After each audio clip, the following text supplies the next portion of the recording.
علامات قیامت دو قسم کی ہے، ایک علامات صغریٰ اور دوسری علامات کبریٰ۔ علامات صغریٰ وہ کہلاتی ہیں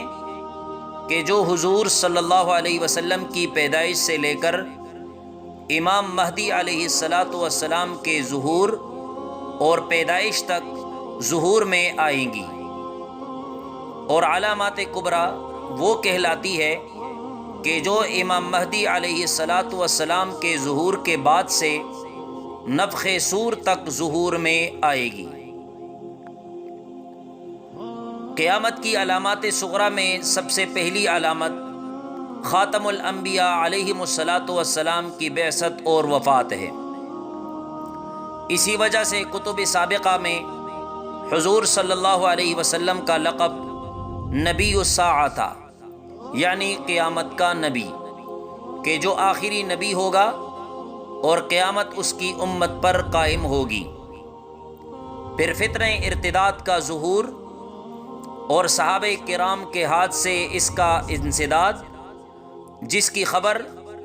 قرآن پاک کی سورہ مائدہ آیت نمبر 54 میں دی گئی ہے۔ اعوذ باللہ من الشیطان الرجیم، یا ایہا الذین آمنوا من یرتد منکم عن دینہ فسوف یأتی اللہ بقوم یحبهم ویحبونہ اذلة علی المؤمنین اعزة علی الکافرین یجاہدون فی سبیل اللہ ولا یخافون لومۃ لائم، کہ ان قریب فتنہ ارتداد پیش آئے گا اور اس کا انسداد تیغ بے دریغ سے ہوگا۔ چنانچہ حسب پیشن گوئی حضور صلی اللہ علیہ وسلم کی وفات کے بعد بہت سے لوگ مرتد ہو گئے، کوئی بت پرست بنا اور کوئی مدعی نبوت مسیلمہ کذاب جیسوں کا پیرو ہوا۔ صحابہ کرام رضی اللہ تعالی عنہم نے تمام مرتدین اور مدعیان نبوت کو اور ان کے پیروں کو اپنی تیغ بے دریغ سے قتل کیا اور سب کو واصل جہنم کیا۔ پھر بیت المقدس کا فتح ہونا، جو حضرت عمر رضی اللہ تعالیٰ عنہ کے زمانہ میں ہوا۔ پھر مسلمانوں میں باہمی فتنوں کا ہونا، جس کا ظہور حضرت عثمان غنی اور حضرت علی رضی اللہ تعالی عنہما کے زمانہ میں ہوا، اور اس قسم کے بھی بے شمار علامتوں کی خبر دی جن کا ذکر احادیث میں آیا ہے۔ مثلا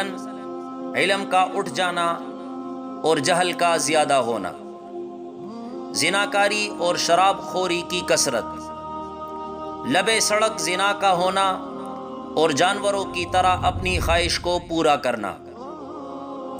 عورتوں کا زیادہ ہونا اور مردوں کا کم ہونا، یہاں تک کہ 50 عورتوں کا خبرگیر ایک مرد ہوگا۔ مزامیر اور معازف، یعنی گانے بجانے کے سامان اور گانے والی عورتوں کا علانیہ طور پر ہو جانا، جھوٹ کا عام طور پر پھیل جانا، ماں کی نافرمانی اور بیوی کی اطاعت، دوستوں کو قریب بٹھلانا اور باپ کو دور کرنا، یاروں سے رغبت اور باپ سے نفرت، حکام کا ملک کے محاصل کو اپنی ذاتی دولت سمجھنا،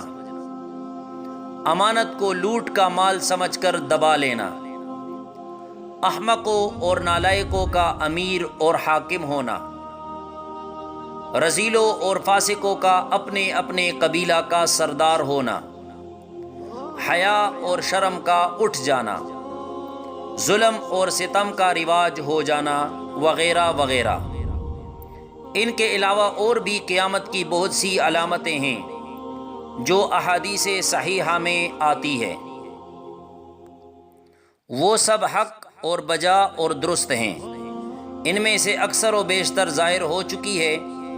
اور وقتاً فوقتاً ظاہر ہوتی رہتی ہیں۔